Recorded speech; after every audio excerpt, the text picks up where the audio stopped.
Hello again, welcome.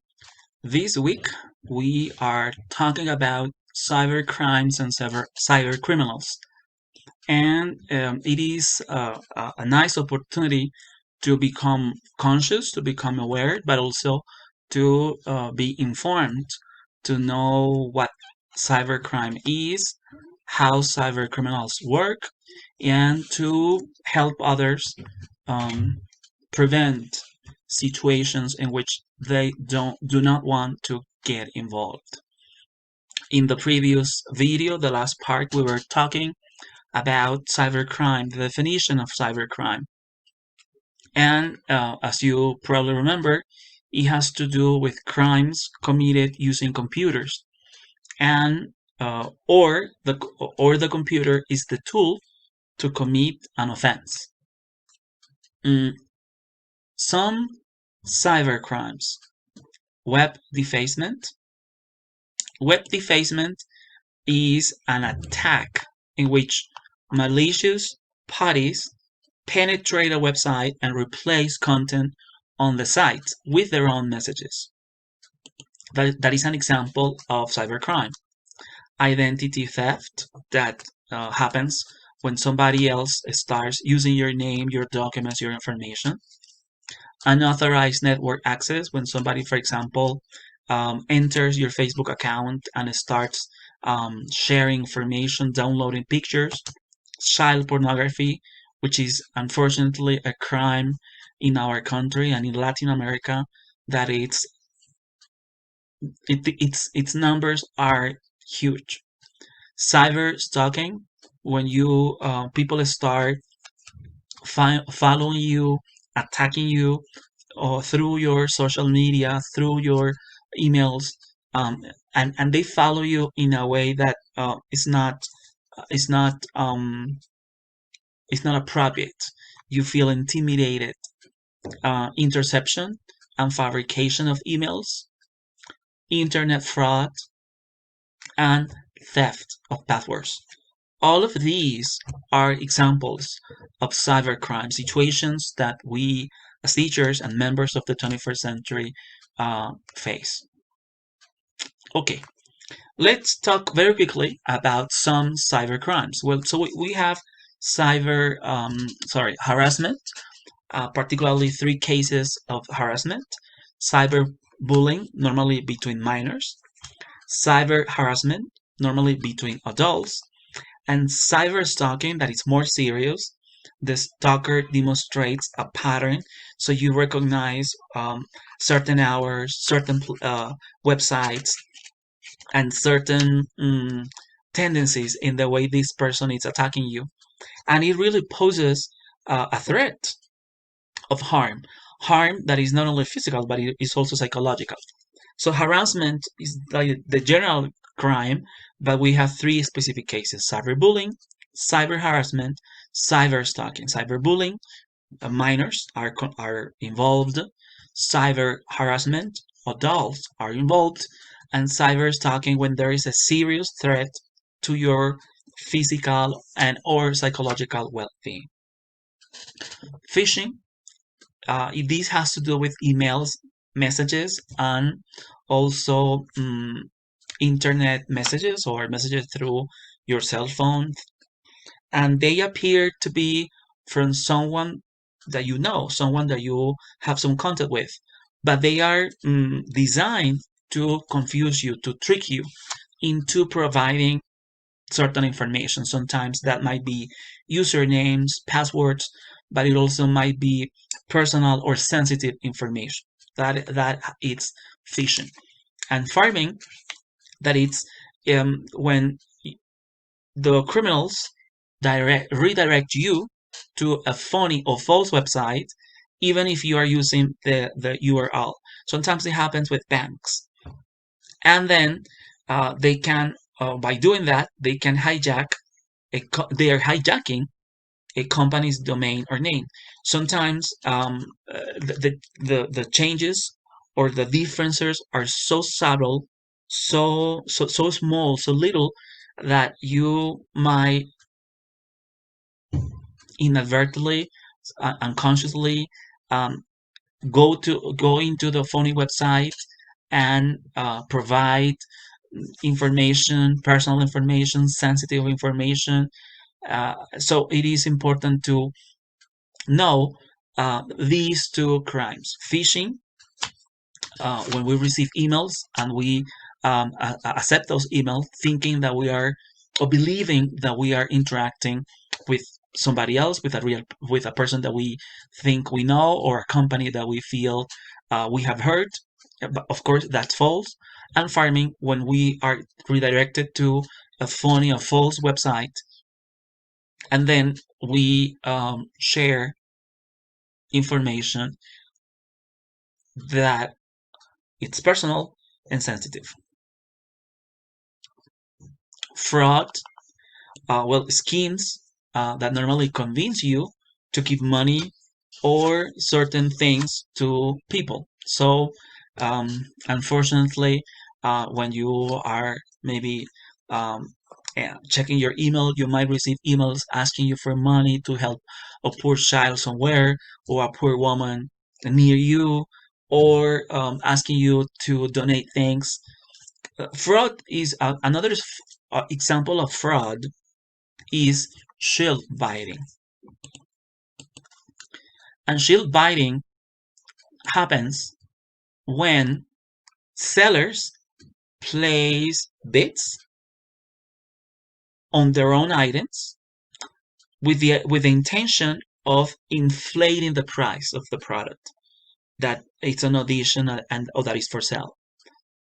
Sometimes it's family members, sometimes it's friends, and then that is fraud. That is an example of fraud.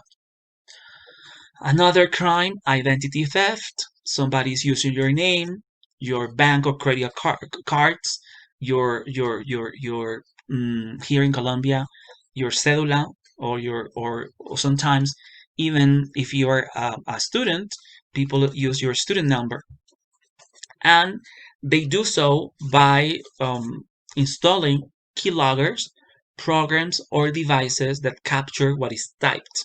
This can happen also when we go to an ATM and we get our money and we are not aware that there might be a camera or a system that is getting our information. So we need to be careful with identity theft. Hacking, we have some levels of hacking. We have white hat or sneakers, black hat or crackers, and gray hat. White hat or sneakers, what they normally do is they try to find holes in a system so that the system is improved, so that there is an update, there is a new version of the system, and that hole, that situation disappears. Black hat or crackers are malicious people who are going to access websites to do bad things. And gray hat, they are illegal, but not, I mean, they are working illegally, but not necessarily with a malicious intent.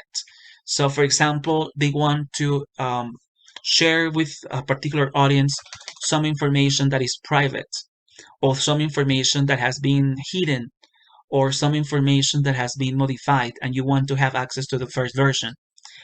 Anyway, hacking and hackers and crackers, it's part of crimes and criminals. And in the PPT presentation, and in the uh, website that you're going to explore in this unit, you will have some more information about that. We have other crimes, like when we have to face situations with adware or malware. Remember that those are malicious applications, malicious software that is going to get our information. They're going to start recording our voices using our own cameras. They can indirectly start sending email from our email accounts to other people, to people we know. There's something else called clickjacking, and clicking on a link that allows malware to post unwanted links on our pages, Facebook accounts, Twitter accounts, Instagram accounts, etc. We also have malicious script scams, and the idea is that it might, when we copy information, when we send texts indirectly, we might create, we might be sending spam to friends, to family members, to our bosses, to our students, and then we need to be aware of these situations. Some general tips that we should consider. Well, number one, very important to protect our devices and computers, and normally nowadays whatever we have installed in our cell phone is also installed in our computer and vice versa, so because they are synchronized. So we need to, whatever we have in our computers and in our cell phones, we need to make sure that that information and the data is protected. Number two, important, always ignore unsolicited emails. And when you are using your cell phone, WhatsApp, and all of those applications, do not accept invitations from people that you don't know. Three, be Wi-Fi wary. As you know, that nowadays people can steal data from your Wi-Fi. There are programs they can use to decipher the password you are using. So it is something necessary to check with the company that provides internet service if there have been differences, and there are also programs that allow you to identify how many devices and who is connected to your Wi-Fi. Four, be social media savvy, which means that you need to be logical. You need to question how you're using your social media, Facebook, Twitter, Instagram, TikTok, and all of those new possibilities that we have.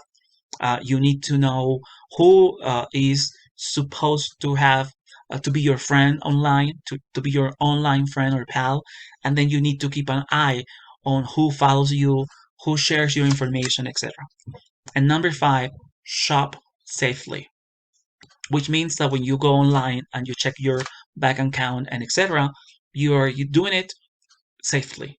You're doing it with paying attention to making sure that that is the correct bank website, that you have installed a program that verifies that that is your bank, etc., etc., etc.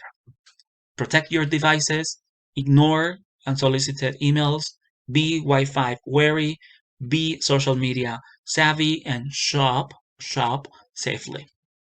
Some references of the information I share with you these in this video. Some information I used from Geoghan 2018, Introductory Visualizing Technology, very interesting textbook. Cyber cartoons, some images that you saw taken from Google Images, and obviously our text, Ethics and Technology Controversies, Questions and Strategies for Ethical Computing by Tavani 2013. Okay, so I have shared with you ideas on what happens with with crimes, cyber criminals, and now with this video, I'm sure you're more aware, you're more conscious. The last thing that I want to do in the next video, and the last one, is to tell you a little bit about our project. As I announced, there is a project that we are going to produce to work on during our elective course. The intention of the project is to make sure that you, as teachers, you as educators, start sharing information that you consider it's important, necessary, vital for teachers, for their students, for parents, for schools, etc. So in our next video, I will focus on telling you a little bit about the project. The project starts this week, and it's very simple what you have to do. Don't worry. It's not going to take much energy out of you, or you don't have to spend much time working on it. But it's important that you know that we're going to have 4 weeks for the creation, the development of the project. That is not it's not something that you're going to do in the last week, but step by step, you will have the opportunity to think about your project, to work on it, so that at the end, the project develops properly, and all you have to do is socialize your project, the result, with us. We'll continue in a minute in our next and final video.